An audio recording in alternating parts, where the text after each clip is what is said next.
Dios Padre Rogelio, buenas tardes a todos.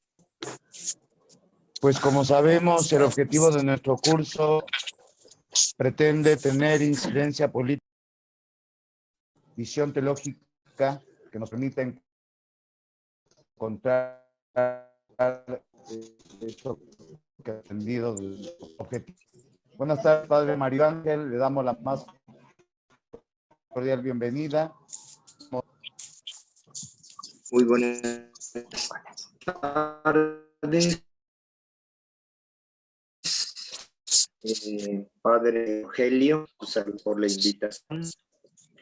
Padre René, no tengo el gusto de conocerlo, pero lo saludo. ¿De qué diócesis es? Ah, de Cuautitlán. Sí, Oh, claro que nos conocemos, alumno, profesor catedrático en la Universidad Pontificia. Así que agradezco a los dos la invitación, la presentación. Y pues ahora, con el gusto de dirigirme al amplio auditorio esta tarde, en este seminario, en este encuentro, doctrina social de la Iglesia. Naturalmente, pues hay muchas formas de acercarnos. Me han pedido reflexionar sobre el tema de dimensión social de la fe.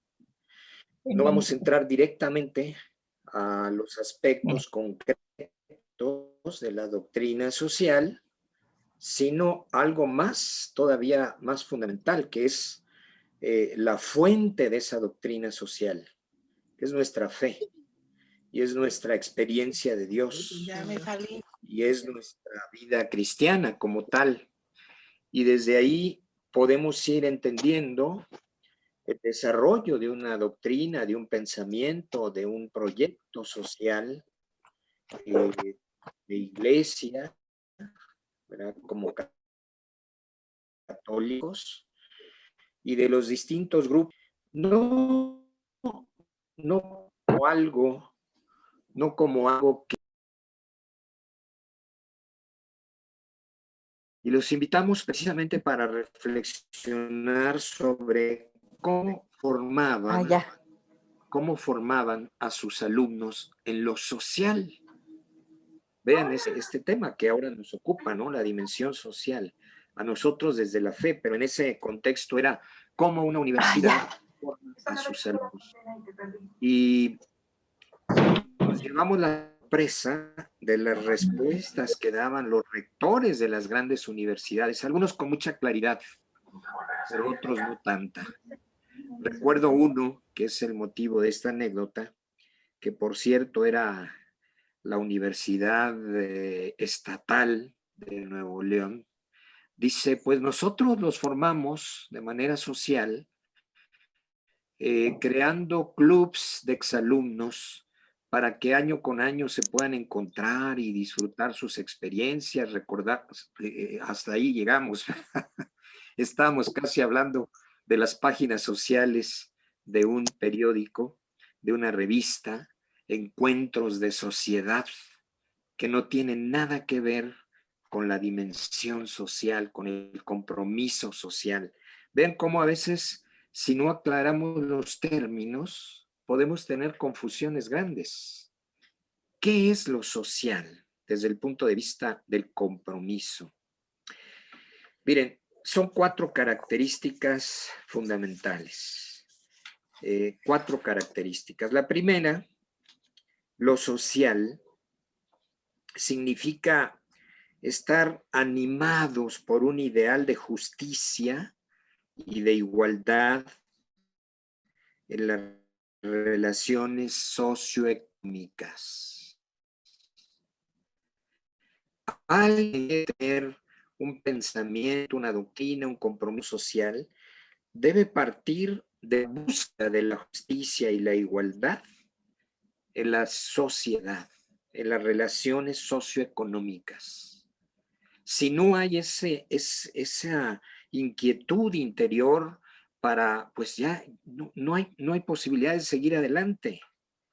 Están animados por un ideal que va en orden a la justicia y a la igualdad entre todos. Un segundo elemento, tener un interés, vean, lo primero es un ideal, tener un interés por la superación social y económica de los más necesitados. Si junto al ideal de justicia e igualdad, el segundo elemento es la preocupación por quienes viven en la desigualdad, por quienes viven en la parte marginal de la sociedad, no nos vamos a preocupar como en un primer momento para que quienes tienen más tengan más, sino la igualdad nos lleva a preocuparnos por quienes tienen menos.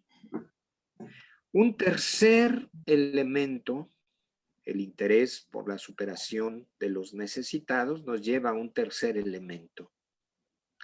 Y aquí hay una parte muy importante en el tercer elemento, es tener una mentalidad y una actitud crítica ante los abusos e injusticias que provocan la desigualdad. No podemos simplemente pensar que la desigualdad, la pobreza. A 19. No podemos pensar simplemente que la desigualdad, la pobreza son como la ley de la gravedad, ¿verdad? Algo que sucede independientemente de nosotros, ¿no?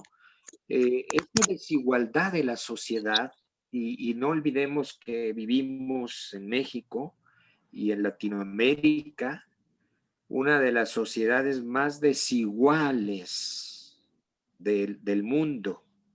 Esto no quiere decir que sea uno de los lugares más pobres en el mundo, no. Si hablamos de lugares pobres, tal vez, y no tal vez, sino con toda seguridad, África es un lugar muy pobre. En cambio, Latinoamérica, México, es un lugar donde hay mucha riqueza y muchos ricos, pero también hay mucha pobreza, muchos pobres. Y estamos en esta, de acuerdo a la circunstancia actual, estamos creciendo en esa pobreza. Si algo ha venido a traer la pandemia junto al riesgo de la salud o la pérdida de la vida, es crear nuevos pobres en el mundo entero, pero también y especialmente en nuestro país, desafortunadamente. La desigualdad es que hay riqueza, pero también hay mucha pobreza. Y eso caracteriza a nuestra Latinoamérica, querida Latinoamérica, a nuestro querido México. Por eso, cuando nos preocupamos por los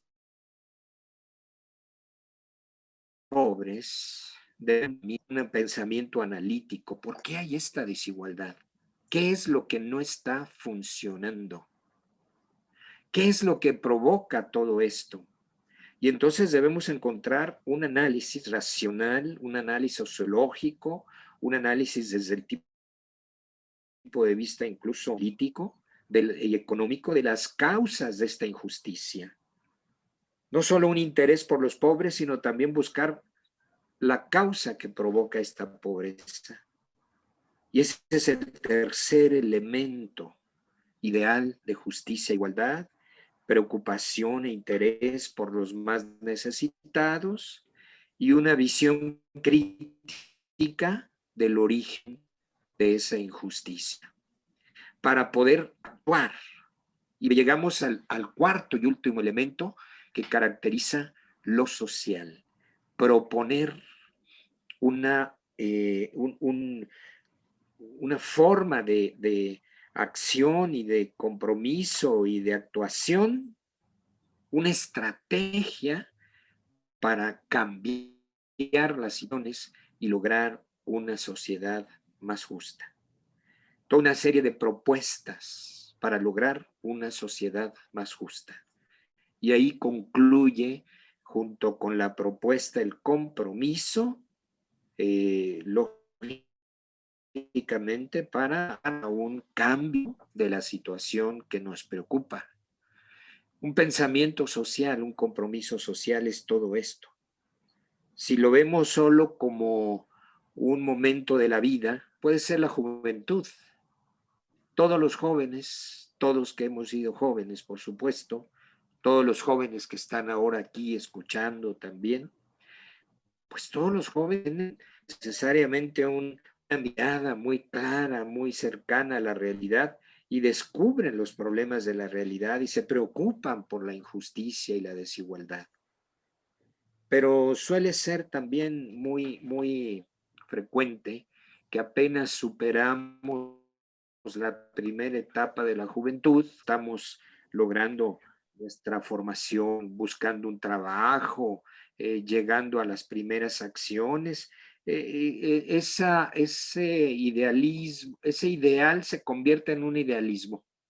Cuando era joven, sí, pero ahora que ya tengo que trabajar, yo me preocupo solo por mí mismo y por las metas que me he propuesto. Yo quiero tener un buen trabajo, quiero tener propiedades. Oye, pero es que tus ideales, aquello por... Eso era un asunto de juventud. Suele suceder. Pero no puede suceder así para el verdadero creyente. No puede suceder así para quien tiene su fe en Cristo. Porque nuestra fe en Cristo nos va a llevar a un compromiso toda la vida por la justicia, por la cercanía con los pobres, por la ayuda hacia ellos. Nos va a llevar siempre a un compromiso con ellos. Bueno, pues aquí estamos en este punto, que el compromiso social es inherente a nuestra vida de fe, es lo que vamos a tratar de reflexionar un poco, acercándonos a nuestra experiencia de Dios y a nuestra vida cristiana. Pero antes, hablando precisamente sobre este punto, 3 primeros puntos podemos coincidir absolutamente, podemos coincidir con quien a estos ideales, independientemente, podemos coincidir quienes tengan el ideal por una sociedad más justa, igual. ¿Cuántos hay que tienen y no tienen fe? Pero tienen una gran inquietud por la justicia en la sociedad y tendrán un interés por los pobres, pero no tienen fe. Les mueve otra pasión, no la fe, sino ideales políticos, ambiciónicas o ideologías. Y un tercer aspecto no lo podemos dejar de lado, al contrario, ellos nos enseñan, ¿no? Gente que no tiene fe y que hace análisis muy claros, muy profundos de el origen de la injusticia. Y se puede hablar incluso de las clases dominantes y las clases oprimidas. En un lenguaje, ya vamos acercándonos ahí en este tercer punto de análisis, las clases dominantes, las clases oprimidas, y de ahí va a depender entonces la propuesta para superar lo que está sucediendo. Y la propuesta que se ha hecho a lo largo del siglo XX ha estado marcada, por ejemplo, y sobre todo, mejor dicho, sobre todo por el marxismo que ha hecho un análisis Karl Marx y todos sus seguidores desde el siglo XIX, un análisis de toda esta realidad. Y ha hecho una propuesta. La propuesta del marxismo es acabar con las clases dominantes opresoras e instaurar lo que él llama la dominación de las clases oprimidas. Y entonces propone la lucha de clases. Y junto a esto como ahí no hay motivaciones de fe, de trascendencia, ni menos de Dios, lo que se trata es crear una especie de paraíso en la tierra. Por eso, junto a la lucha de clases, se habla también junto a la dictadura, incluso del proletariado, ¿verdad? Que va a imponer una forma nueva donde ya no habrá pobres. También se habla del materialismo dialéctico. Es toda una ideología que después se hace una expresión política en los distintos sistemas socialistas. El socialismo soviético, el socialismo chino, el socialismo cubano, incluso hay ciertas ideas por ahí en todo esto, de todo esto, aún, pero pues renovadas, en fin, en ¿verdad? Mucho se habla de ese chavismo y de los grupos de Sao Paulo que quieren crear, pues superar esta injusticia y esta desigualdad que no encontramos la forma de hacerlo. Y entonces hay nuevas propuestas dentro de esa visión ya caduca del siglo XX, de todos estos regímenes políticos que han fracasado. Sabemos que los socialismos marxistas, ya sea de tipo soviético, chino, cubano, coreano, etcétera, tantos vietnamita que podemos seguir mencionando, todos estos han fracasado. La clave de ese fracaso está en 1989 con la caída del muro de Berlín y que nos hace ver una realidad desastrosa, porque para lograr esa igualdad a través de esta mentalidad y de esta forma de ver la solución, pues se tuvo que cancelar algo que les pareció que no era importante, la libertad humana. Y entonces van a organizar de una manera racional a la sociedad, organizando a las personas, no dejando pensar a las personas. Y cuidado, porque hay muchos sistemas que empiezan a pensar por las personas.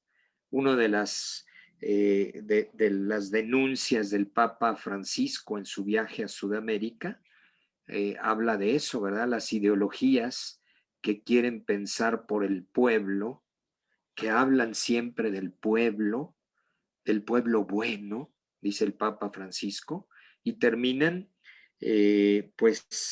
pensando por el pueblo y haciendo a un lado al pueblo. El marxismo es la expresión más radical de eso, el marxismo soviético, el marxismo chino. El pueblo no es el que va a pensar, es la clase política dominante la que va a organizar el paraíso terrenal. Elimina la edad y con eso se organiza una sociedad perfecta. No, eso no es el ideal del creyente, del cristiano. Al contrario, el ideal del creyente está en la propuesta de Cristo. ¿Qué es lo que nos propone Cristo? Es cambiar la realidad comenzando con el cambio personal, la conversión. La conversión por los verdaderos valores e ideales, conversión profunda en un estilo de vida y en un compromiso que va en esta línea, y posteriormente mejorar las estructuras. No es cambiar las estructuras para meter ahí a la persona sin libertad, sino es desde nuestra libertad cambiar nuestro estilo de vida, cambiar nuestros ideales y con nuestros ideales transformar a las personas y a la sociedad. Más de alguno, al escuchar esto, podrá pensar, esto es una utopía, esto es un idealismo sin sentido. Cambiar personalmente para cambiar la realidad. Bueno, pues este es el camino de Cristo. El camino de Cristo no es el enfrentamiento, la lucha de clases. El camino de Cristo no es simplemente cambiar estructuras. No pongas, no se trata, ¿verdad?, de cambiar estructuras, sino de cambiar al hombre, a la persona, su mentalidad, su corazón, llenarlo de los ideales del Evangelio, del estilo de vida de Cristo, donde el centro es la persona, la dignidad, el camino que Jesús mismo nos muestra. Yo soy el camino, la verdad y la vida. Es decir, no es seguir la corriente en el mundo, vivir como si Dios no existiera, una realidad que hoy está en la realidad de todos, ¿no? Vivir como si Dios no existiera y creemos que nosotros vamos a hacer todo. No, sino tomar a Cristo como el verdadero maestro, ¿verdad? El maestro, ¿a quién vamos a ir si solo tú tienes palabras de vida eterna? Y seguirlo, el que quiera seguirme, tome su cruz y sígame, renuncie a sí mismo. Es decir, aceptar la propuesta de Cristo, que es cambiar el corazón, la mente y construir con él el reino de Dios. Vamos a ver qué significa esto. Pero ahí está la dimensión social de la fe. 4 elementos. No nos confundamos, porque ahora resulta que alguien que tenga ideales de justicia y de igualdad, alguien que se preocupa por los pobres, que manifiesta su visión crítica sobre las injusticias, inmediatamente dicen, este seguramente es marxista. A lo mejor es marxista, cuidado. Bueno, hay quienes hablan de que el Papa Francisco como que quiere introducir el comunismo, pero al contrario, vean, el comunismo es del siglo XIX. Estamos a 20 siglos de la propuesta de Cristo, que es muy anterior a los marxismos y socialismos. El cristianismo tiene en su esencia el compromiso por el más necesitado. Dice el Papa, por los descartados, preocupémonos por los descartados, vayamos a las periferias. Hablar de esto no es... ¿Dónde está la diferencia? En el cuarto punto, ¿cuál es nuestra propuesta? Si tu propuesta es la división de la sociedad, el enfrentamiento de las clases sociales, la opresión de unos para quitar la opresión de otros, el centrar todo en una composición estructural donde pasas por encima de la dignidad de la persona, entonces eres marxista. Pero si tu propuesta es tu cambio personal, tu compromiso y cercanía con el otro, el respeto hacia todos, el respeto a la libertad, la conversión supone una decisión personal de cambio, de transformación, y supone también en el camino de la comunicación del Evangelio un respeto a la libertad. Muchos no entienden lo que el Papa Francisco dice al respecto, ¿no? Cuando habla de la evangelización, dice, la evangelización no se hace por un proselitismo, se hace por una comunicación que envuelve y entusiasma. Y dicen algunos, bueno, entonces ya no vamos a hacer proselitismo, ya no vamos a buscar discípulos, ya no vamos a buscar anunciar el evangelio. Claro que sí, pero es que el proselitismo es envolver engañosamente a otros para hacerlo de tu partido. Y en el campo de la evangelización es respetar la libertad y la dignidad, proponer como Cristo lo propone. Ni por la fuerza, ni por el engaño, sino comunicar porque yo soy discípulo, convencido de lo que he descubierto en Cristo, lo comunico respetando la libertad y entusiasmando para que también se encuentren con Cristo. Y aquí recordamos algo que el Papa Papa Benedicto también señalaba, no se llega a ser cristiano por una gran idea o por una gran propuesta ética.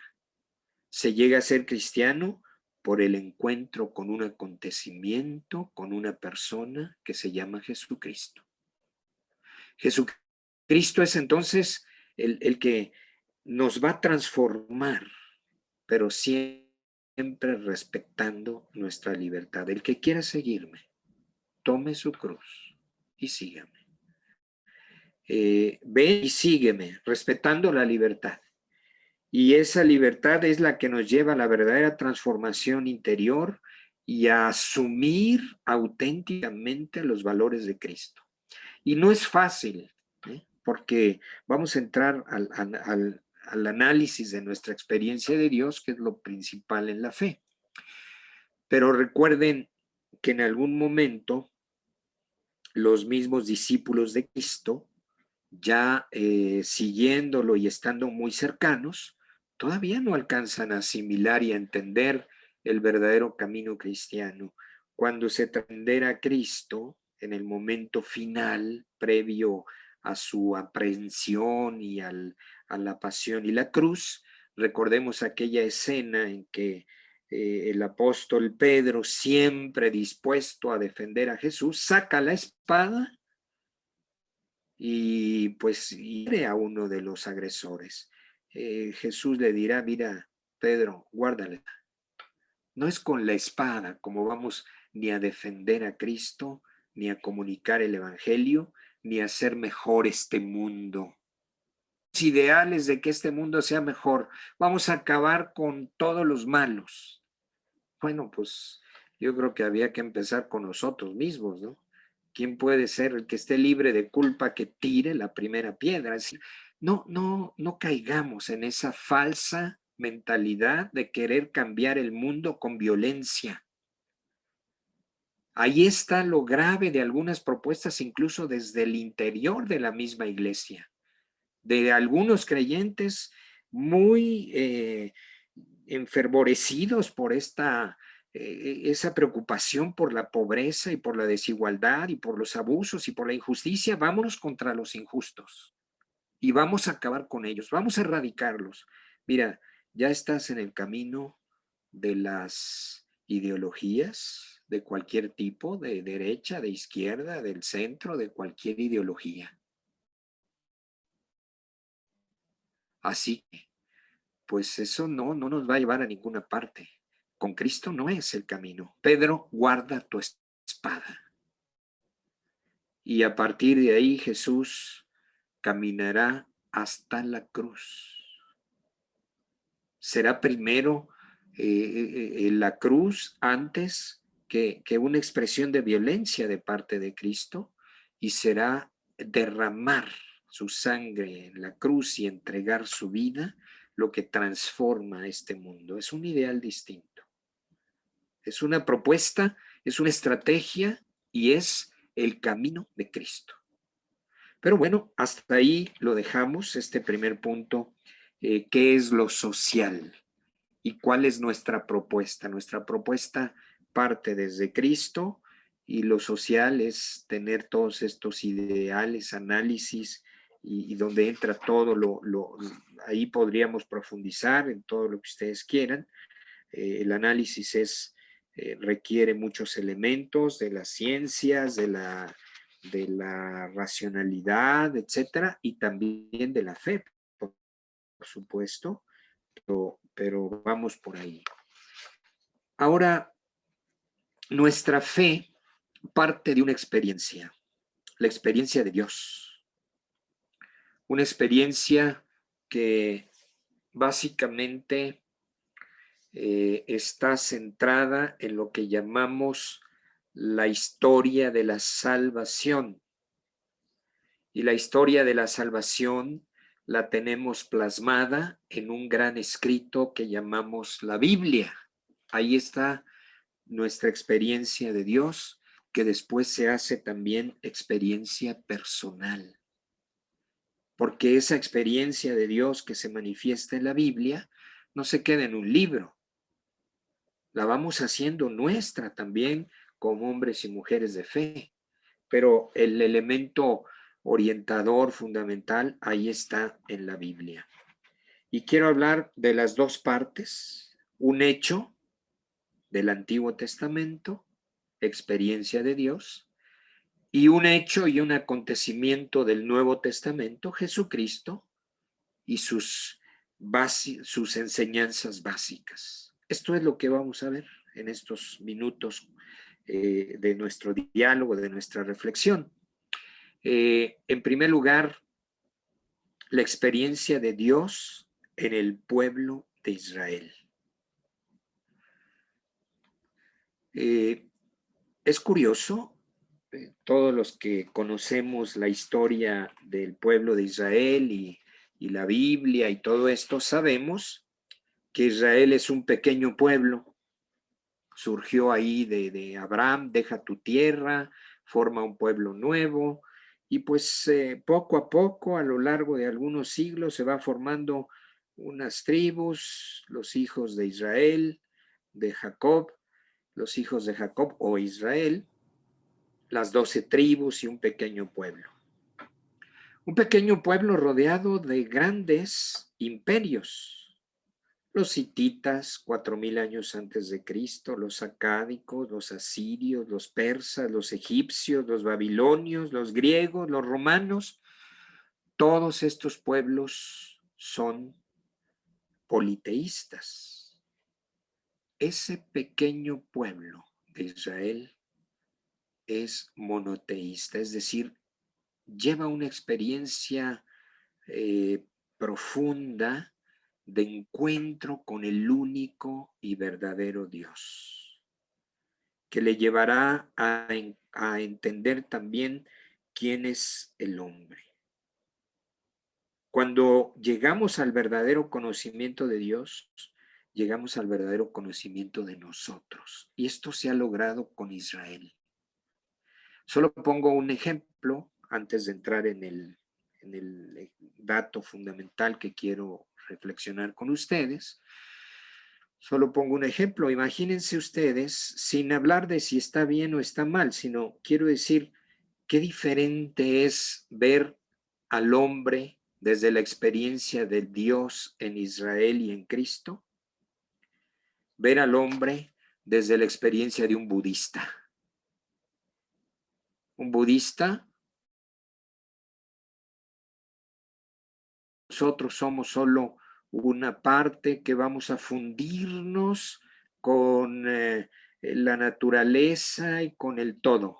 Y ahí se va a acabar nuestra realidad personal. Más aún, mientras somos una persona distinta, pues estamos fuera de lugar, porque debemos estar como en fusión con el todo. Y entonces lo que busca el budismo es que perdamos nuestra propia individualidad, nuestra propia personalidad para llegar a esa fusión con la totalidad.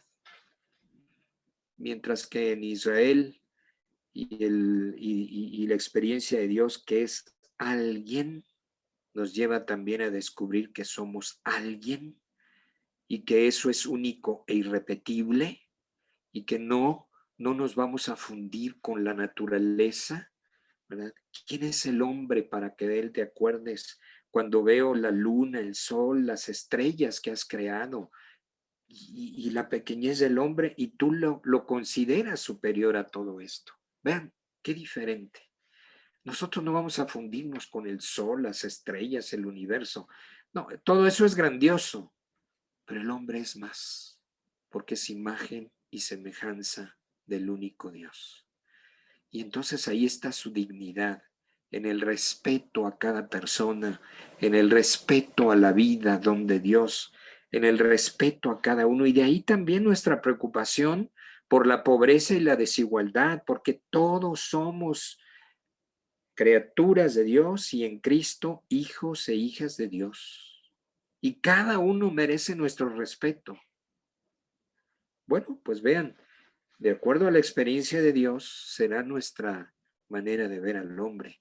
No hay más grande experiencia de Dios que en Cristo no hay mayor concepción de la dignidad humana que desde Cristo. Y por eso nosotros como cristianos, que estamos preocupados de la vida desde que comienza, pero también, y este es el tema de hoy, de la vida en su desarrollo presente, la justicia, el respeto a la vida que se está formando en el seno materno, sí, pero también el respeto a la dignidad de cada uno de los que estamos caminando en la historia. Y aquí viene el acontecimiento del que quiero hablar, la experiencia de Dios del pueblo de Israel. Para llegar a eso, a esta experiencia, quiero que leamos un texto. Dios que respeta la libertad, que va formando un pueblo, que para Dios 1000 años es como un día y un día como 1000 años, es decir, la historia se va tejiendo poco a poco y llegamos al momento en que el pueblo de Dios, el pueblo de Israel, el pueblo elegido, ha sido esclavizado en Egipto. Y ahí viene un pasaje muy importante de la Sagrada Escritura, de la historia de la salvación. Es un pasaje muy importante que lo encontramos en Éxodo, capítulo 3, del versículo 1 al 15. Capítulo 3 del Éxodo, versículo 1 al 15. Y es tan importante este texto, el único que vamos a hablar del Antiguo Testamento para después irnos hacia Jesús, Cristo, que quiero leerlo. Se trata de la llamada teofanía, la teofanía de Dios, la teofanía de la zarza ardiente. Dice el texto: Moisés era un pastor del rebaño de su suegro Jetró, sacerdote de Madián. Una vez condujo el rebaño a través del desierto. Llegó a la montaña de Dios, al Horeb, y el ángel del Señor se le apareció en una llama de fuego en medio de una zarza. Él miró y vio la zarza que ardía, pero no se consumía. Moisés se dijo: voy a desviarme un poco para ver esta gran visión. ¿Cómo es que no se consume la zarza? Cuando el Señor vio que se había desviado para mirar, Dios lo llamó de en medio de la zarza, diciéndole: Moisés, Moisés. Él respondió: aquí estoy. Le dijo: no te acerques aquí. Quítate tus sandalias de los pies, porque el lugar que pisas es tierra sagrada. Y agregó: yo soy el Dios de tu padre, el Dios de Abraham, el Dios de Isaac, el Dios de Jacob. Moisés ocultó su rostro porque tuvo miedo de ver a Dios. Después le dijo el Señor: he visto la aflicción de mi pueblo que está en Egipto. He escuchado el clamor ante sus opresores. Conozco sus sufrimientos y he bajado para arrancarlo de la mano de los egipcios y hacerlo subir de esta tierra a una tierra buena y espaciosa, a una tierra abundante donde mana la leche y la miel, al lugar de los cananeos, de los hititas. El clamor de los israelitas ha llegado hasta mí, y también he visto la opresión con que los egipcios los oprimen. Ahora debes ir. Yo te envío al faraón para que saques de Egipto a mi pueblo, a los israelitas. Moisés respondió a Dios: ¿quién soy yo para ir al faraón y sacar a los israelitas de Egipto? Le dijo: yo estaré contigo, y este será para ti el signo de que yo te envío. Cuando hayas hecho salir al pueblo de Egipto, vendrán aquí para adorarme en este monte. Moisés dijo a Dios: yo iré a decir a los israelitas: el Dios de sus padres me ha enviado a ustedes. Pero con seguridad me preguntarán, ¿y cuál es su nombre? ¿Qué les responderé? Dios le dijo a Moisés, yo soy el que soy. Y le dijo, así dirás a los israelitas, yo soy, me ha enviado a ustedes. Dijo todavía a Moisés, así dirás a los israelitas, el Señor, Dios de sus padres, el Dios de Abraham, el Dios de Isaac, el Dios de Jacob, me ha enviado a ustedes. Ese será mi nombre para siempre y ese es mi memorial de generación en generación. Hasta aquí el texto de Éxodo que quiero comentar brevemente, un texto que todos conocemos, pero que es una de las experiencias fundamentales del Antiguo Testamento sobre Dios en el pueblo de Israel. ¿Qué es lo que acabamos de escuchar? Parecería un hecho perdido en la historia hace cerca de 3.200 años, cerca de 3.200 años, cuando Moisés, Israel, Egipto, cruzar el Mar Rojo, etcétera. Y sin embargo, esta experiencia debe ser también de nosotros y es posible tenerla hoy. Lo primero que podemos ver es lo siguiente. Nos encontramos con un hombre, Moisés, que está trabajando, cuidando ovejas. Más aún, las ovejas ni siquiera son suyas, son de su suegro. Imagínense, trabajar para su suegro. Y pues es un trabajo muy rutinario. Todos los días sacar a las ovejas, dejarlas en un lugar, estar ahí cerca para que no se pierda, para que no haya peligros, pero todos los días igual. Pienso un poco en lo que sucede en nuestras grandes ciudades.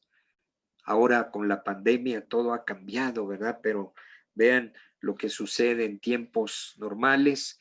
En una ciudad todo el mundo sale medio dormido por la mañana, sube al transporte público, completa lo que le faltó de dormir, llega a su trabajo y en ese trabajo, por más que sea distinto para cada uno, es el mismo todos los días.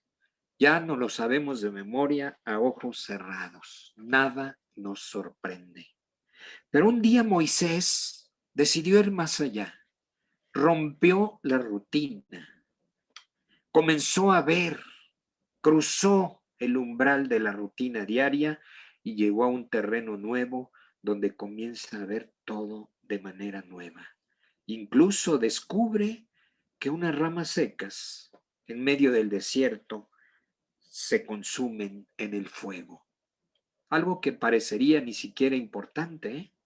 Porque pues en el desierto unas ramas secas a plena rayo de sol pueden consumirse, pero él se pregunta, ¿por qué esta rama se quema? Y no, más bien no se quema, está usando su razón, su curiosidad, sus sentidos.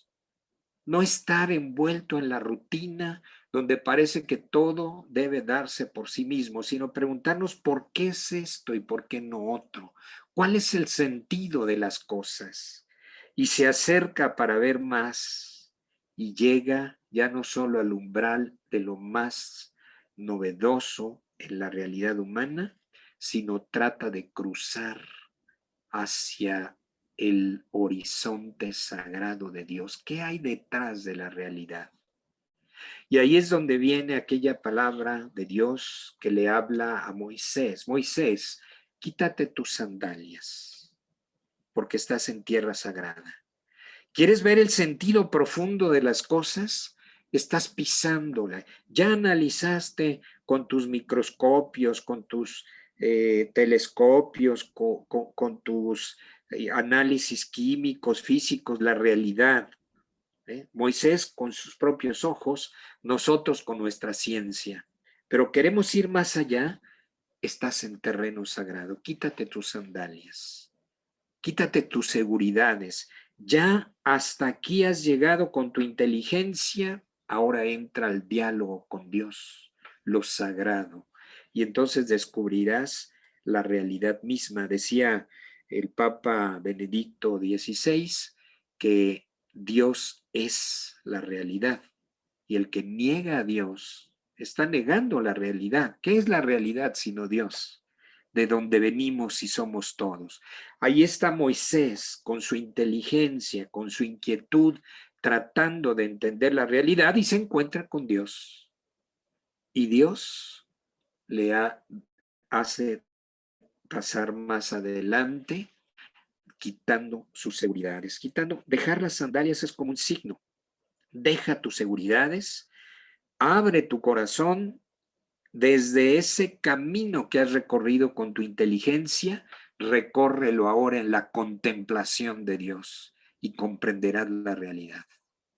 Ahí estamos cuando Dios se manifiesta y le dice, mira, Moisés, he visto la aflicción de mi pueblo, he escuchado su clamor en presencia de sus opresores, conozco sus sufrimientos, baja para darles la libertad. Encontrarse con Dios significó inmediatamente encontrarse con aquel que está preocupado por nosotros, por nuestra pobreza, por nuestras humillaciones, por nuestras necesidades. Encontrarnos con Dios no es como en el camino budista, ¿verdad? Meternos en nosotros mismos y olvidarnos de todo. En la experiencia de Israel, encontrarnos con Dios inmediatamente es volver la mirada hacia los necesitados y con el compromiso de ir hacia ellos. He bajado para librarlos de la mano de los egipcios y llevarlos a una tierra buena y espaciosa. Este es Dios de la experiencia de Israel. Es el que nos conoce, el que sabe lo que necesitamos y está dispuesto a levantarnos, a llevarnos a una tierra espaciosa y abundante, pero siempre a través de alguien más, del que se ha encontrado con Dios, que se convierte en aquel que llegará a sus hermanos. Pero claro, Moisés, como cualquiera de nosotros, el primer paso es resistirnos, es preguntarnos. Dice, bueno, y si yo voy y me preguntan quién me envía, cuál es su nombre, ¿qué voy a decir? Y aquí viene una de las expresiones de la revelación de Dios para nosotros más importantes. ¿Cuál es tu nombre? ¿Quién eres tú? El nombre expresa la esencia de la persona en el contexto bíblico. Por eso, conocer el nombre de Dios es conocer lo más profundo del misterio de Dios. Y la respuesta que le da Dios a Moisés cuando le pregunta, ¿quién eres? ¿Cuál es tu nombre? Yo soy el que soy. Pero miren, estamos en la traducción clásica, yo soy el que soy, que viene de la Biblia en la traducción griega. Ego eimi hoon, la traducción griega, que comenzó a ser la primera traducción griega, comenzó en Alejandría, y de ahí pues se difundió a toda la antigüedad esta traducción hasta tiempos de Cristo y después en nuestros tiempos cristianos. Yo soy el que soy. Al griego, en su traducción griega, le dice mucho, porque el griego es el que pregunta sobre el sentido de las cosas, lo que es, qué es lo que es. En ese sentido, el Papa Benedicto está muy conectado con el pensamiento griego. Dios es la realidad. Yo soy el que soy, yo soy el que es. Y de mí depende todo lo que es, porque yo soy el que doy el ser, porque yo soy el ser. Esta es la respuesta. Pero para Moisés y para un pueblo oprimido en Egipto, ¿qué significaba esto? Hay que ir primero, antes que en la traducción griega, al texto original, al hebreo, lo que Moisés escuchó, que está en futuro y dice, yo soy el que seguirá estando. Cuando te pregunten mi nombre, diles que yo soy el que seguirá estando junto a ti. El que ha estado, el que está y seguirá estando. Dios es el que está siempre con nosotros y seguirá estando con nosotros para salvarnos.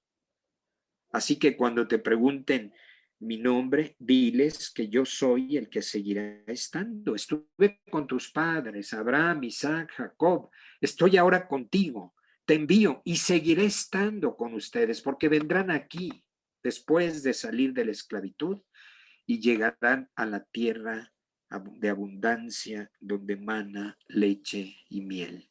Dios es el que está, el que estaba, el que está y seguirá estando con nosotros. Y llegamos a los dos aspectos de esa fe y de esa experiencia del Dios de Israel.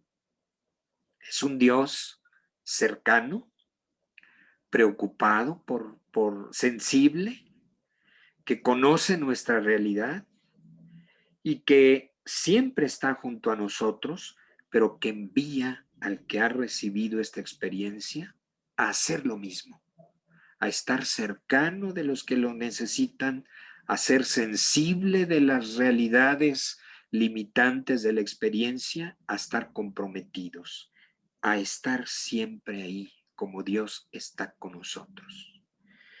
Cuando llegamos a esta experiencia, podemos irnos, ¿verdad? Este Dios sensible, cercano, generoso, porque nos llevará a la tierra prometida y siempre presente en la historia, con un corazón sensible que dialoga con nosotros, no podemos sino dar el paso a la experiencia de Dios en Jesucristo. La experiencia de Dios en Israel es esta, pero es el inicio apenas, porque en Cristo tendremos la máxima experiencia de Dios.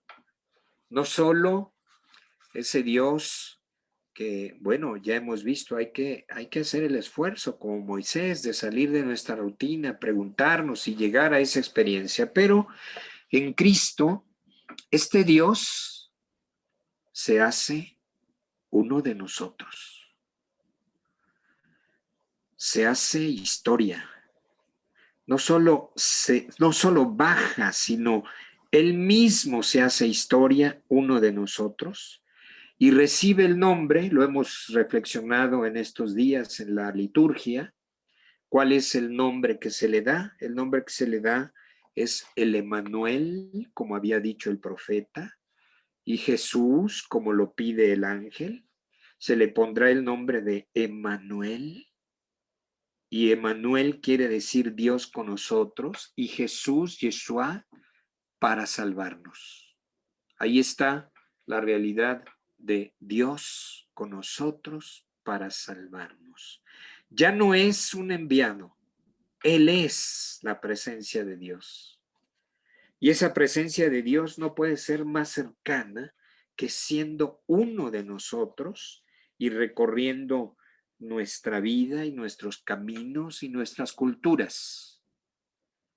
Y haciéndose humanidad, hablando nuestra propia lengua y entrando en relación con nosotros. Jesucristo, Dios con nosotros para salvarnos. Es alguien, como nosotros somos alguien. No es una idea, es una persona. No es simplemente un idealismo, es alguien que además va adelante como buen pastor y nos muestra el camino, la verdad y la vida. Cuando aquel discípulo Felipe le dice, Señor, muéstranos al Padre y eso nos basta, le dice Jesús, Felipe, tanto tiempo hace que estoy con ustedes y todavía no me conoces. El que me ve a mí, ve al Padre. El que conoce a Dios, el que conoce a Cristo, conoce a Dios. Ya no es la experiencia de Israel a través de un profeta, de un intermediario, sino es la presencia de Dios directa, Cristo Jesús. Él es Dios con nosotros para salvarnos. Y al mismo tiempo es el mismo para los griegos. Vean cómo dice el Evangelio de San Juan en el nombre que recibe Jesús. ¿Quién es Jesús? Es el Logos de Dios, es la palabra de Dios, es su inteligencia, la palabra por la que todo se ha hecho. Es el principio de todo, el Logos, y es Dios con nosotros para salvarnos, Emmanuel Jesús. Este es Dios. Y tener la experiencia de Dios en Cristo es descubrir que Dios ha venido junto a nosotros como uno más y todavía más como el más sencillo. No tenía lugar donde nacer, no tiene donde reclinar su cabeza y terminará en una cruz. Y es Dios. No hay cercanía más grande con todas las realidades humanas, con sus sufrimientos, con sus angustias, con sus dolores, con su muerte. Es Dios. El creyente en Cristo no puede sino ser un hombre, una mujer lleno de sensibilidad, agradeciendo a Dios, sí, pero al mismo tiempo lleno de sensibilidad hacia los demás, porque en Cristo, en su divinidad y en su humanidad, nos ha mostrado la mayor cercanía de Dios con nosotros, el mayor compromiso con la realidad humana. Podemos acercarnos a la figura de Jesús, todos los evangelios nos lo muestran, no lo vamos a hacer por supuesto en este momento, solo es darnos cuenta de la relación que hay entre el Antiguo Testamento, el Dios de Israel, y el Nuevo Testamento. Es la misma realidad, pero ahora en plenitud. En Israel se fue entreviendo ese Dios que promete y lleva a la tierra prometida. En Cristo es mucho más que una tierra, la tierra prometida, no. Es una forma de entendernos en la vida para descubrir nuestra verdadera dignidad como hijos de Dios, la vida don de Dios llamada a la plenitud en el reino definitivo de Dios. Mi reino no de este mundo, vamos a construir el reino de Dios en el que llegaremos un día a su presencia eterna. Pero en el camino de la vida estamos construyendo este reino de Dios en la justicia, en la verdad, en el amor, en la esperanza. Y ahí está el verdadero sentido de la dimensión social de la fe. No es solo porque yo quiero ser bueno, es porque es nuestra respuesta hacia Dios. Por eso, dos elementos para reflexionar en el Nuevo Testamento sobre esa dimensión social de la fe en Jesucristo que va mucho más allá que Israel. Para Israel, el pueblo de Israel, todo queda en su propia experiencia de pueblo. Y esta es una gracia, es el pueblo elegido. Vean cómo, a pesar de tantas dificultades que ha vivido el pueblo de Israel a lo largo de los siglos, ahí está ese pueblo, fiel a Dios. No se ha perdido. No ha perdido su identidad porque no pierde su relación con el único Dios. Lo mismo estamos llamados a hacer nosotros, pero de la humanidad entera. Ya no solo un pueblo, sino en Cristo Dios llama a todos los pueblos. Bueno, el evangelio es esto, vayan a todas las naciones, anuncien el evangelio, porque esta experiencia de Dios con nosotros, que ha caminado, que ha estado en el centro de la historia, es para la salvación de todos.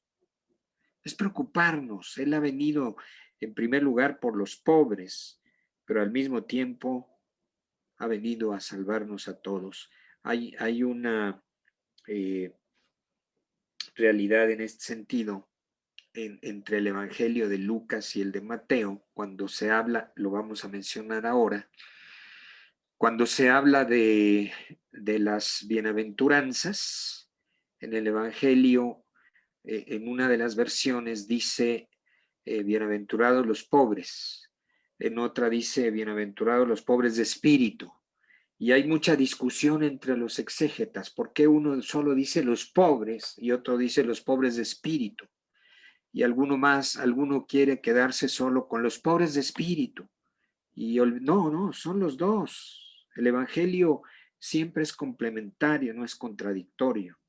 Cuando Jesús dice bienaventurados los pobres y bienaventurados los pobres de espíritu, es porque está tomando en cuenta esas dos realidades humanas, la pobreza como tal, pero también el que teniendo abundancia permanece en la pobreza interior para saber utilizar los bienes, no para quedarse con los bienes, sino darle el sentido a los bienes, pobreza de espíritu y pobreza real sociológica. Las dos realidades están contempladas en esta enseñanza de Jesús.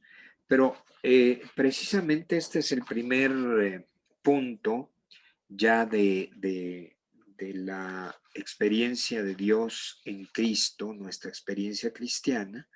El punto importante para seguir a Jesús nos lo da los primeros criterios fundamentales nuevos en el famoso Sermón de la Montaña. Podemos verlo en sus dos versiones, Mateo o Lucas.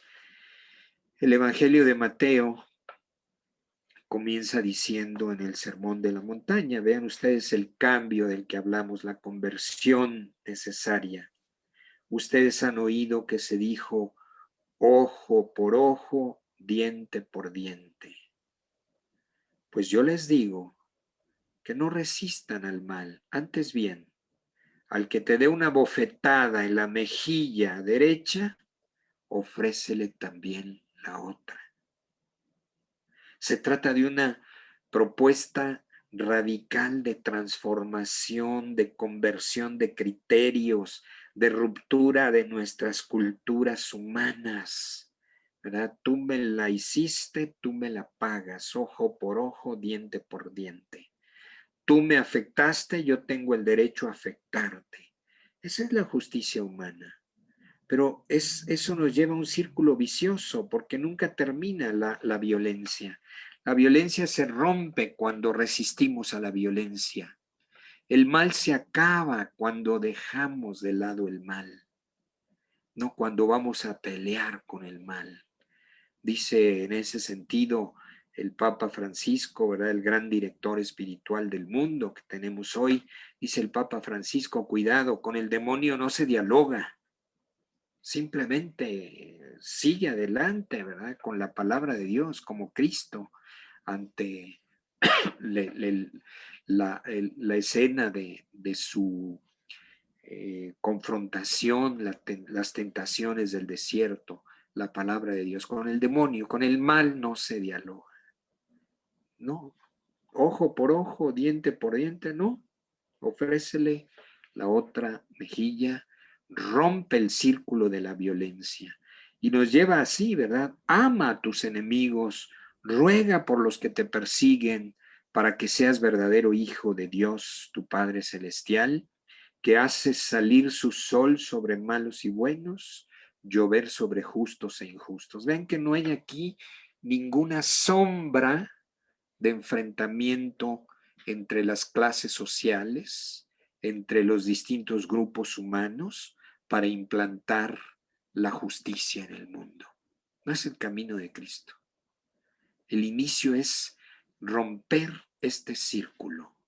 Estamos en el siglo XXI y estamos todavía dominados por la forma humana sin sentido de querer mejorar el mundo con violencia y con división. Todo reino dividido va a la ruina, dice Jesús.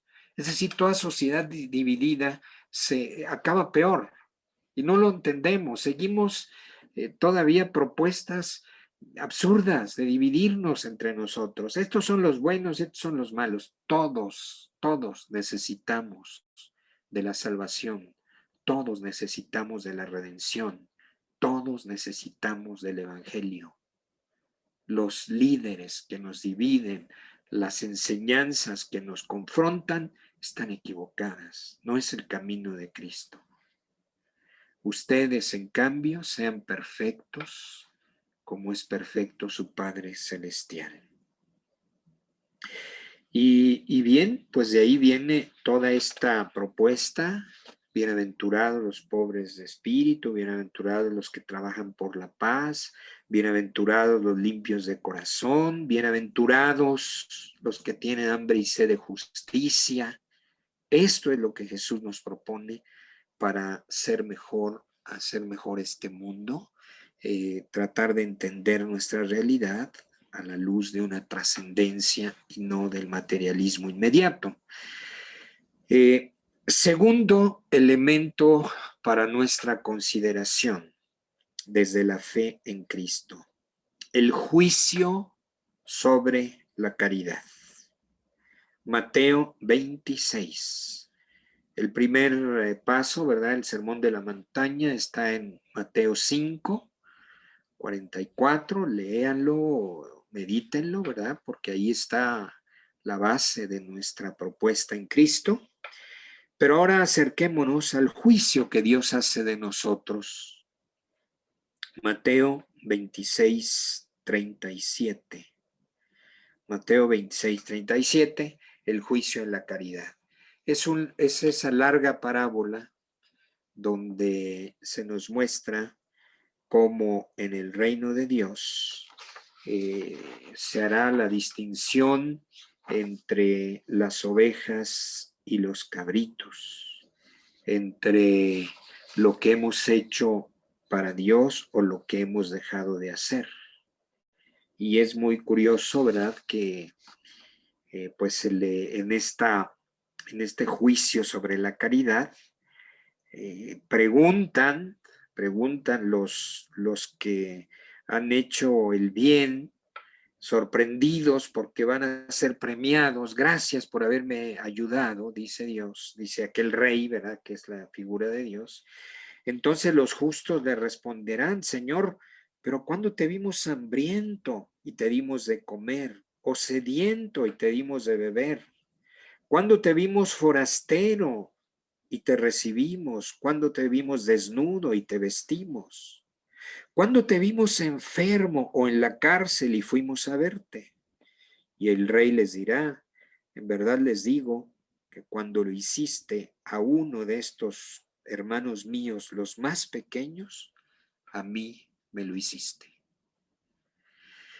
El amor a Dios, el amor al prójimo, centro de toda la vida cristiana, que Jesús transforma en un mandamiento nuevo.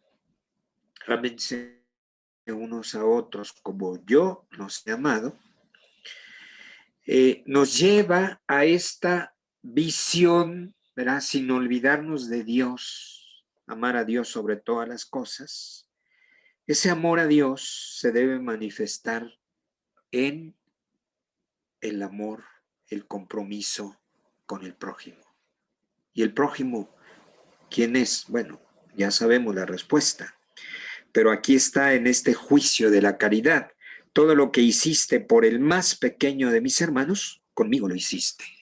Y es Jesús mismo el que se identifica con el rostro del necesitado, del descartado, para usar la palabra de Francisco, ¿verdad?, del desechado, del que no cuenta para los demás, como Jesús mismo acabó en la cruz, como aquel que no cuenta, como aquel que por fin echamos a un lado y quedamos en paz.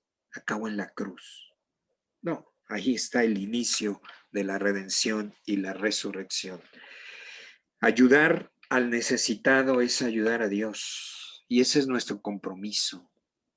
Ama a Dios sobre todas las cosas, te llevará a ver por el hambriento, el sediento, el forastero, el migrante, el que está en la cárcel injustamente, por supuesto hay que ayudarlo, o justamente que no pierda su dignidad. En fin, todo esto nos habla de cómo está en la esencia de nuestra vida cristiana la preocupación por un mundo más justo. Porque aquí está el inicio del reino de Dios, donde todos somos hermanos, fratelli tutti. ¿Cuántos han criticado tontamente, verdad, esta encíclica del Papa Francisco? Porque dicen que está hablando no sé qué lenguajes, es el evangelio puro.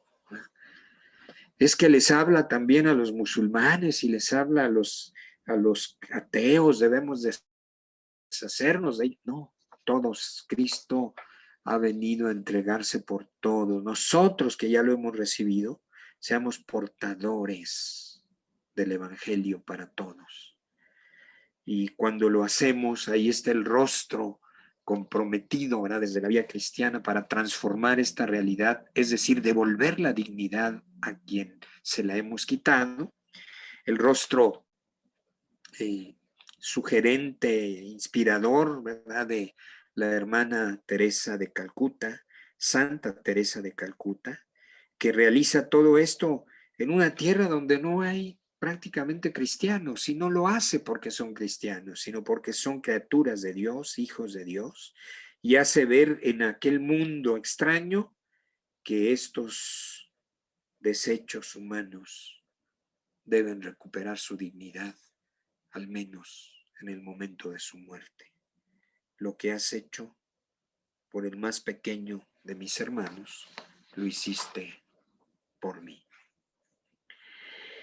Y finalmente, como última expresión de de tantas otras enseñanzas de compromiso social en el Evangelio, está esta encíclica, perdón, esta parábola del buen samaritano, que tantas veces hemos tomado, retomado, y que la encíclica Fratelli Tutti pone en el centro de toda la reflexión.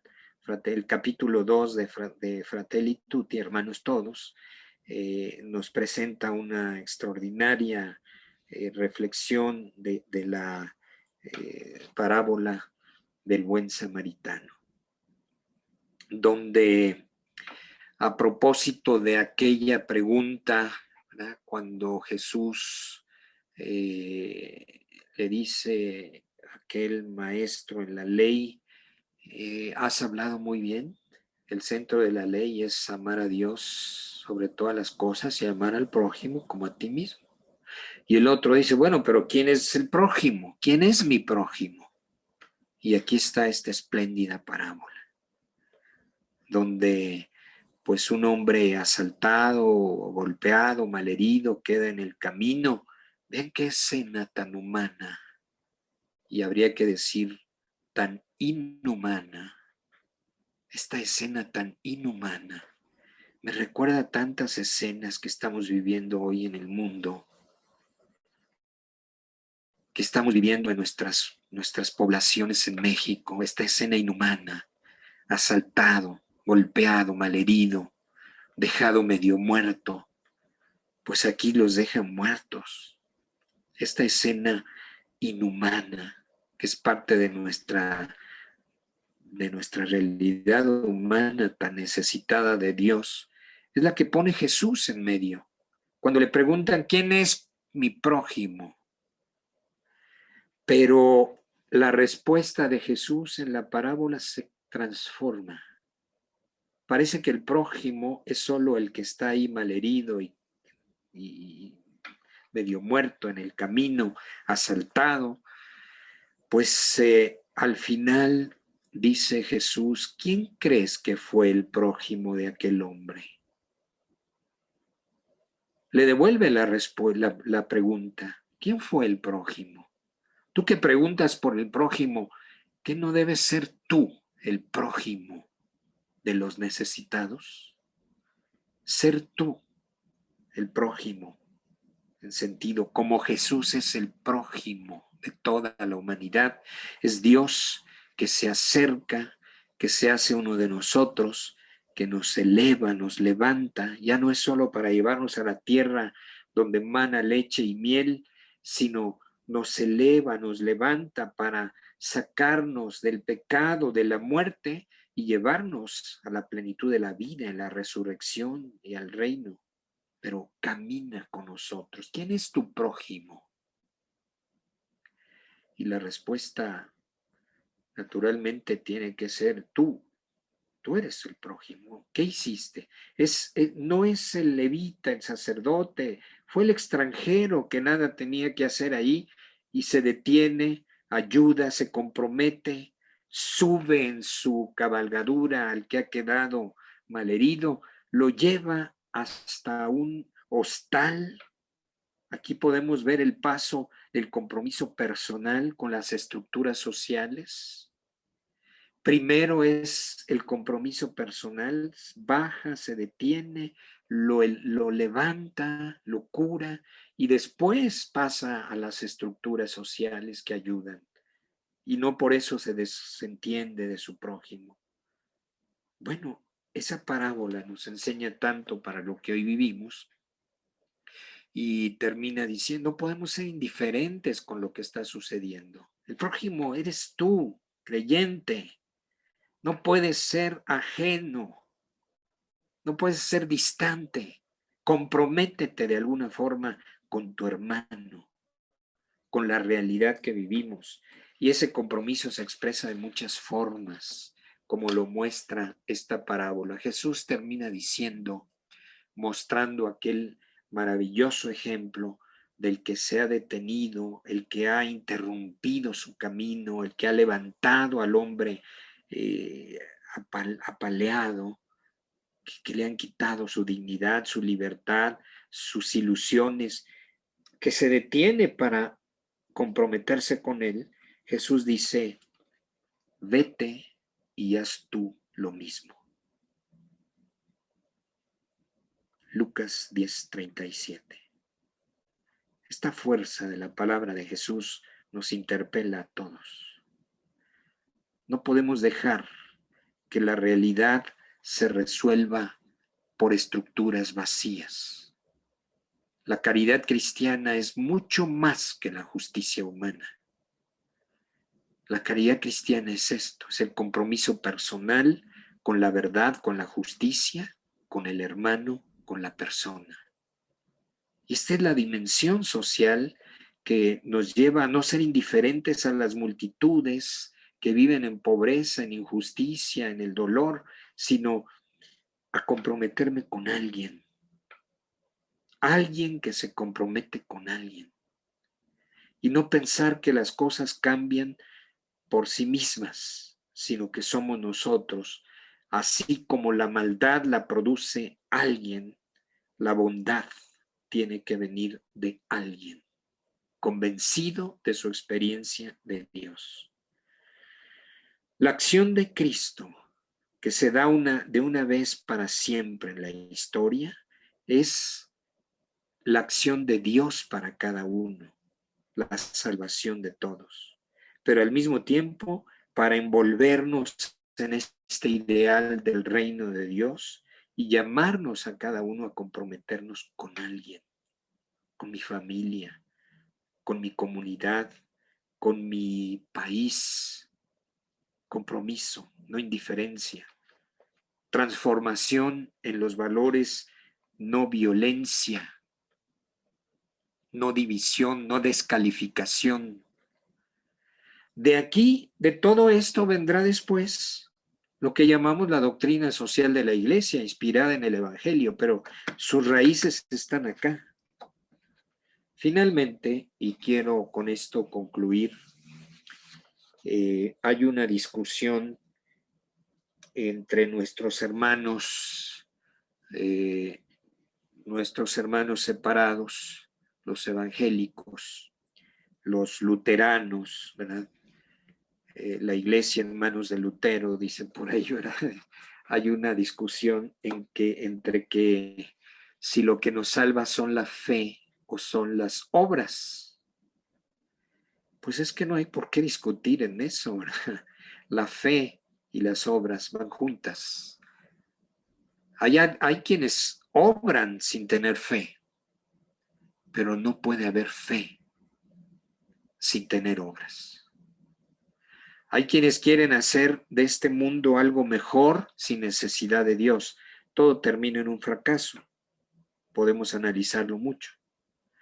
Pero no puede haber alguien que tenga fe y no quiera tener obras. Las obras de las que hemos hablado, de todo esto que hemos hablado en el Sermón de la Montaña, en el juicio de la caridad, en la parábola del buen samaritano.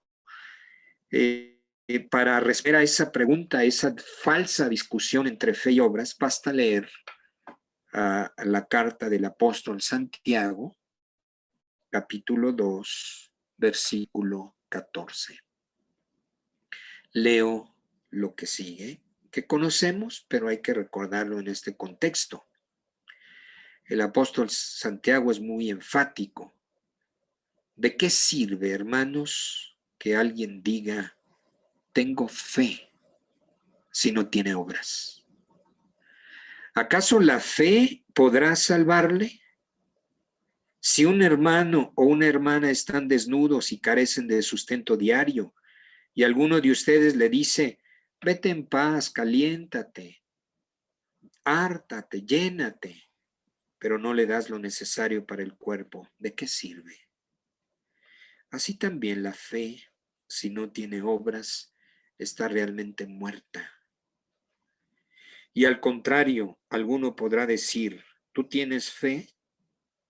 Pues yo tengo obras.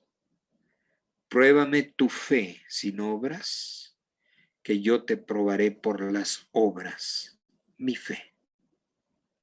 El apóstol Santiago. Por algo esta carta no les gusta a nuestros hermanos luteranos, evangélicos, porque por supuesto que la salvación es por nuestra fe en Cristo. No nos salvamos por nosotros mismos, no. El problema no es de dónde viene la salvación, sino en qué debe convertirse nuestra fe en Cristo.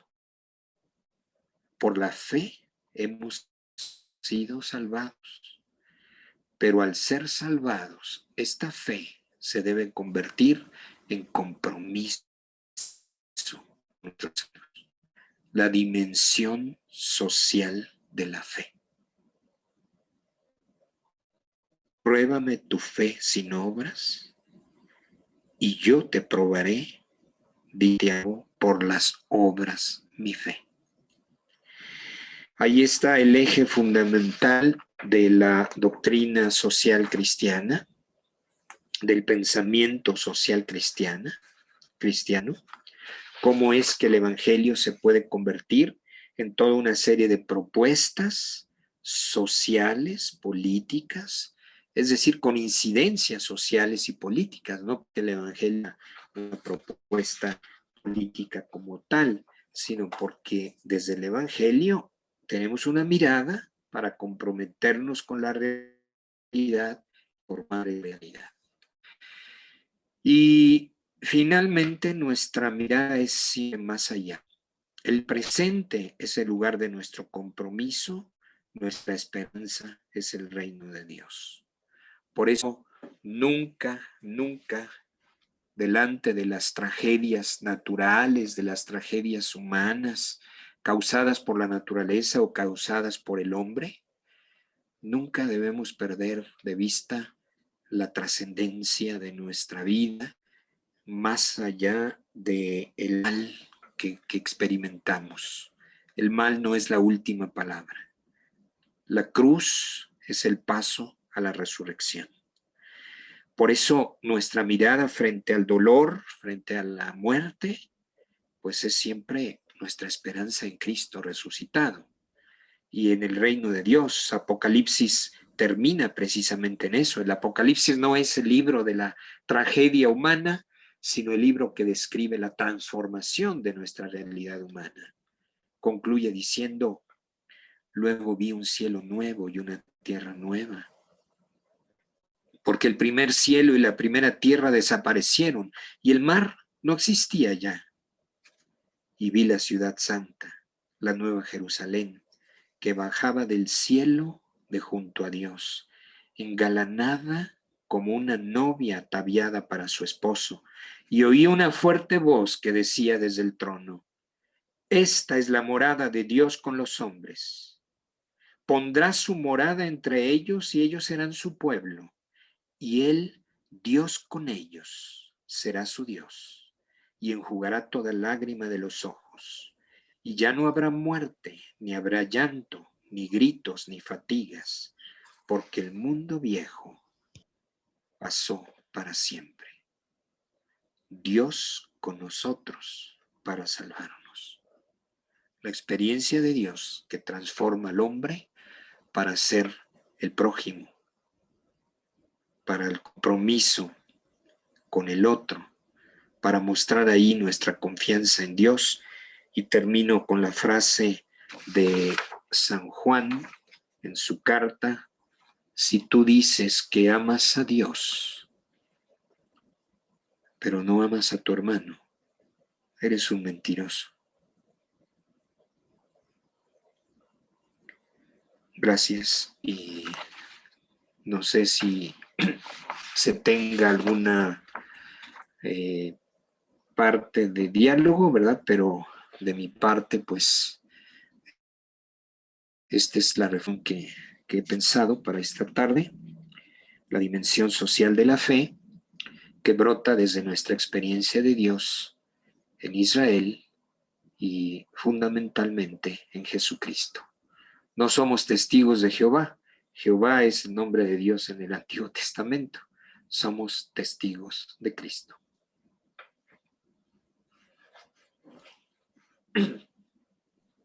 Padre Mario, le agradecemos. Siempre es un gusto poder saborear sus reflexiones. Recuerdo todavía el aula de clases ahí. Espero yo un 10 ahorita que podamos hacer algunas preguntas.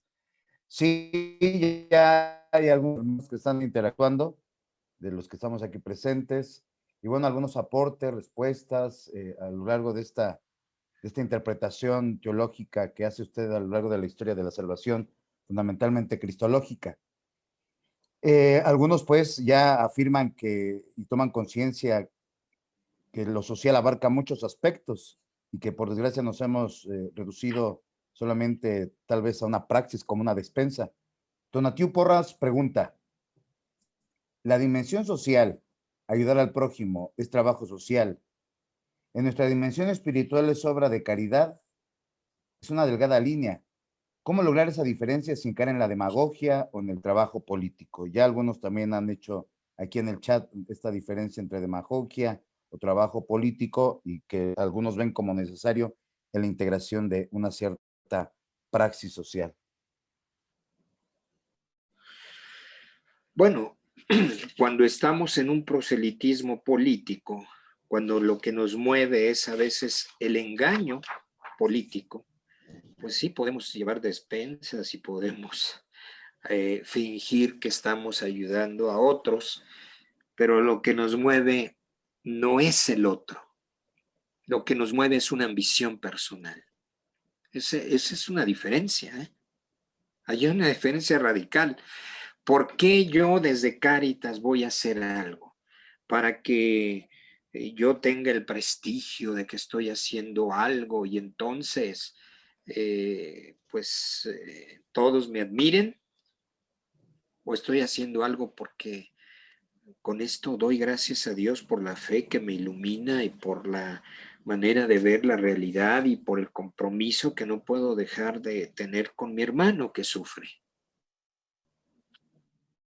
Entonces, cuando sabemos que en las actividades políticas puede haber cosas válidas, o sea, sí, no, la política siempre ha sido apreciada desde la doctrina social de la Iglesia, es definida una y otra vez como la más grande expresión de la caridad. Es la política, bien entendida, porque la política es la búsqueda del bien común, mientras que para muchos la política se ha convertido en la ambición de una realización personal.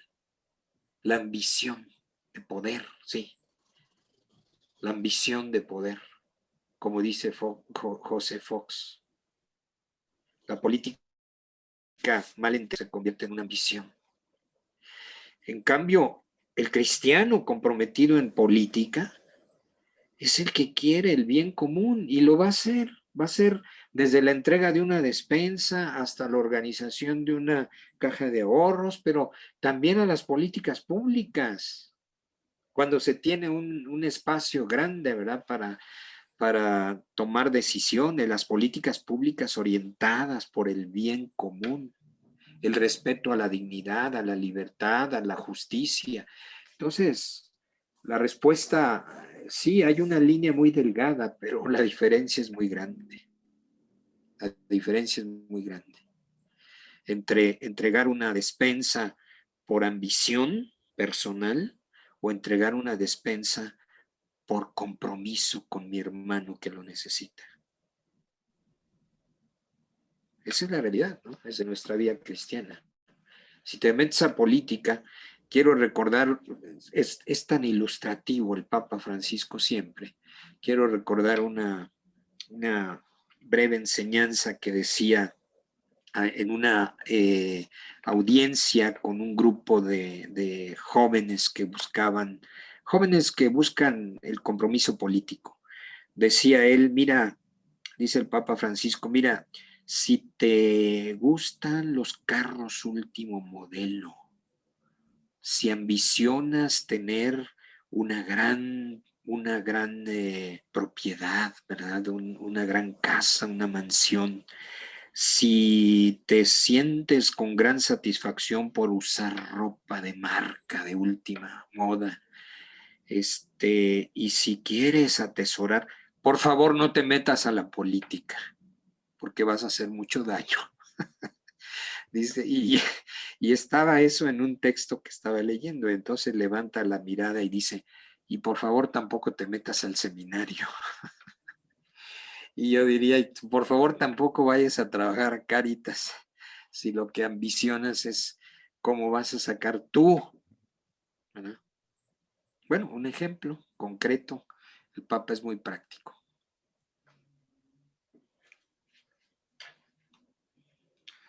¿Alguna Gracias, otra? padre.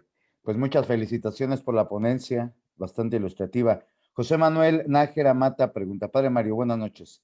En nuestro momento histórico en el que Dios de Jesús está presente en nuestras realidades sociales, en un mundo deseoso de conversión y comunión entre las mujeres y hombres de fe, que son continuadores del proyecto de salvación, pero también de liberación, porque Dios escucha el clamor de su pueblo, deseoso de conversión, de parte de todos los opresores de comunión de todo el pueblo de Dios, muchas veces oprimido y empobrecido, donde el Evangelio ofrece una realidad de humanización que nos conduzca a ser verdaderos cristianos. Pregunta José Samuel, ¿qué estrategia necesitamos en las comunidades parroquiales para hacer de la dimensión social de la fe un espacio, programa y acción pastoral igual de importante que la catequesis y la práctica sacramentaria, que despierte un auténtico proceso socioeclesial y no se diluya o contraponga en una experiencia de compromiso social cristiana que sea parte integral y fundamental de la vida espiritual, no distante y distinta del compromiso social?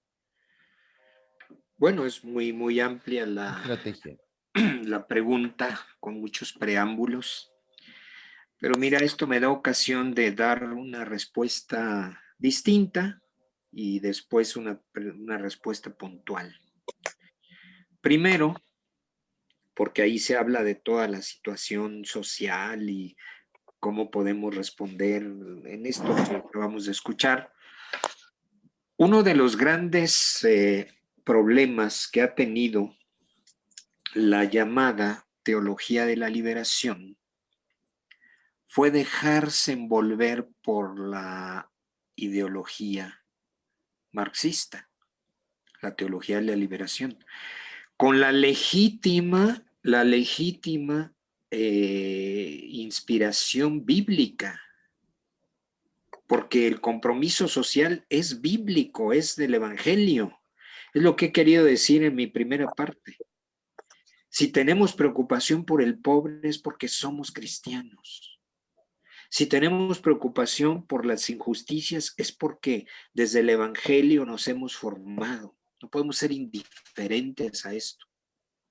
Pero la teología de la liberación, en su último punto, una teología de la liberación, porque hay distintas líneas, una línea se inspiró para responder a la realidad social en la lucha de clases. Y ahí tenemos, por ejemplo, aquellos que pues provocaron toda la división, enfrentamientos, odios, etcétera. No es el camino de Cristo. No es el camino que en enfrentarnos entre nosotros para acabar con el mal. Nos acabamos nosotros y el mal va a estar peor. El camino de Cristo no es ese. Como muy propiamente se puso el acento, el señalamiento a esa teología de la liberación, porque el compromiso por el pobre, la preocupación por la superación de ellos, la búsqueda de las causas que están causando esta injusticia, eso hay que hacerlo. Pero el compromiso es por caminos en donde se respeta la dignidad de todas las personas, la libertad de todas las personas, pero el compromiso comienza con mi transformación personal para transformar la realidad donde vivimos. Y hay el capítulo primero el capítulo 2, perdón, de Hechos de los Apóstoles, nos muestra cómo se formó la primera comunidad cristiana. Con los primeros que se transforman, se hace una comunidad. Y la iglesia es esa comunidad de comunidades. Una parroquia es una comunidad. En la medida en que seamos parroquias más evangelizadas, nos preocuparemos más de nosotros mismos. Nos preocuparemos no de transformar el mundo, porque hay niveles, ¿verdad? No, yo no voy a cambiar el mundo, pero sí puedo cambiar a mi familia. Sí puedo influir en mi comunidad. Sí puedo comprometerme en mi parroquia. Sí puedo trabajar en el círculo donde vivo y desde ahí apoyar al que está más arriba y al que está más arriba, de los que tienen que tomar decisiones más arriba. Pero si no empiezo por cambiarme yo y estar transformado yo en mi parroquia, en mi familia, en mi comunidad, pues menos voy a poder hacer algo por el mundo, ¿no? O sea, la pregunta puntual es comenzar por compromiso, no como redentores del mundo, sino construir algo en nuestro propio ambiente, en nuestro entorno. Algo podemos hacer ahí. Esa comunidad parroquial empezará a ser fermento para nuevas comunidades, ¿verdad? Que se puede hacer, algo podemos hacer a partir de esa inquietud y de ese compromiso desde el Evangelio. Sí, padre. En esta dinámica, en esta dirección que habla usted de la teología de la liberación, bueno, algunos aquí preguntan, pues, no se puede ser cristiano por un ideal, sino por este compromiso que usted señalaba, un cambio, compromiso, respeto, libertad en la ponencia. Entonces, algunos preguntan, ¿se puede ideal? Bueno, mira, desafortunadamente, padre René, no escuché la pregunta, se fue el sonido La señal, ok. de tu transmisión, pero yo iría un poquito adelante diciendo, mira, todos podemos comprometernos. Si alguien tiene posibilidad de comprometerse políticamente, hágalo. Es un camino también, es una vocación. Quiero decir, si alguien tiene oportunidad, es decir, si alguien tiene vocación política, más allá de la parroquia, más allá de nuestra propia comunidad de fe, la política es entrar en ese campo del bien común, la búsqueda del bien común. Y es una política partidista, claro. Y el católico puede estar en distintos partidos, pero ahí donde esté, que tenga claridad de su compromiso. No son las ambiciones personales, es la búsqueda del bien común. Y si estás en esa dimensión, serás un buen político. Si estás en el camino de tu promoción personal y de los compromisos y tantas cosas negativas que sabemos, miren, pues ahí no vamos a cambiar nada y menos nosotros. Seamos buenos políticos. Es una de las preocupaciones también del Papa Benedicto XVI, cuando estuvo en Aparecida por allá en 2007, en el año 2007, en el encuentro de Aparecida en Brasil. En su mensaje decía: con gran preocupación veo que en este continente tan católico no hay líderes católicos. No veo a esos líderes fuertes, culturalmente formados, a esos líderes fuertes claros en su compromiso entre los empresarios. No veo a esos líderes claramente católicos entre los políticos. ¿Por qué siempre tenemos que ver políticos oportunistas y no políticos católicos de día entero, ¿verdad? De las 24 horas del día. La gran preocupación, dice, qué gran continente, cuánta fe hay en este continente, pero ¿dónde están los líderes católicos? Los que quieren ser lo que hacen comprometidos. Así se hace en la política, en la ciencia, en la universidad, en la empresa, que seas católico, es decir, con tu experiencia de fe que te lleva a comprometerte por una sociedad mejor. Gracias, Padre Mario. Pues muchas felicitaciones aquí en el chat, excelente presentación. Más bien aquí encontramos muchos complementos a su ponencia que se van integrando y por desgracia no tenemos oportunidad de leerlos todos, pero pues bastante clarificación y bueno, me parece que desde la CEPS Caritas, pues agradecemos su aporte, su dinamismo, su experiencia y esta manera de llevarnos para entender al Dios de la historia en nuestro contexto actual. No sé si el Padre Rogelio tenga algún aporte, alguna pregunta. De antemano, pues, Padre Veras, me ha dado mucho gusto volver a escucharlo y sabe que valoramos mucho su aporte, su reflexión. Y bueno, siguen insistiendo que gracias, Padre. No me va a alcanzar la noche para decírtelo, Padre. Discúlpeme. Muy Padre amables Rogelio. todos, muy amables.